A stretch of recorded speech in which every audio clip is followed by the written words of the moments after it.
વાત કરીશું જામનગરથી। જામનગરમાં સરદાર વલ્લભભાઈ પટેલની 150મી જન્મજયંતિ નિમિત્તે ભવ્ય યુનિટી માર્ચનું આયોજન કરવામાં આવ્યું હતું।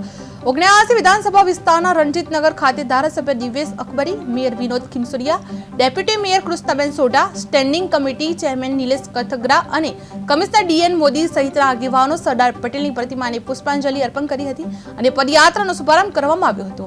એકતા અને રાષ્ટ્રીય અખંડિતતાની સંદેશ સાથે નીકળેલી આ યુનિટી યાત્રામાં આર્મી, નેવી, એરફોર્સના જવાનો, શહેરીજનો તેમજ વિવિધ સંસ્થાના હોદ્દેદારો મોટી સંખ્યામાં જોડાયા હતા। લગભગ 10 કિલોમીટર સુધી ચાલેલી આ પદયાત્રા શહેરી વિસ્તારમાં ફર્યા બાદ પંચેશ્વર ટાવર ખાતે વિધિવત પૂર્ણ થઈ હતી। આપણા દેશના પ્રથમ નાયબ વડાપ્રધાન અને જેને સરદારનું બિરુદ મળેલ છે એવા સરદાર વલ્લભભાઈ પટેલની 150મી જયંતિ નિમિત્તે યુનિટ માર્ચનું આયોજન કરેલ છે।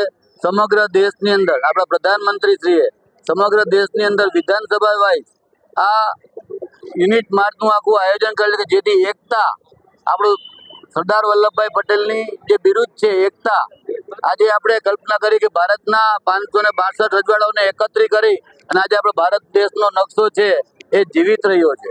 તમે કલ્પના કરો કે આ છૂટા છૂટા હોત, દાખલા તરીકે આપણે જુનાગઢની વાત કરીએ, જુનાગઢ આની અંદર જો ના પડ્યું હોત તો આજે આપણે જુનાગઢમાં જવા માટે વિઝા લેવા પડત।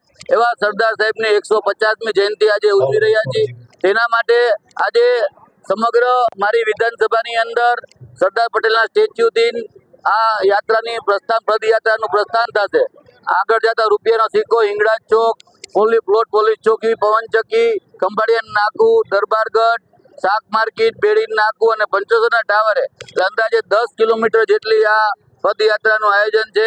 તેની અંદર શહેર ભાજપના અધ્યક્ષ બીનાબેન, અમારા વડીલ એવા શ્રી રમેશભાઈ, મેયરશ્રી વિનોદભાઈ, ડેપ્યુટી મેયરશ્રી, દરેક સમાજના અલગ અલગ આગેવાનો, સમાજના ટ્રસ્ટીઓ, પ્રમુખો, એનજીઓ સંસ્થાઓ આની અંદર જોડાયેલ છે।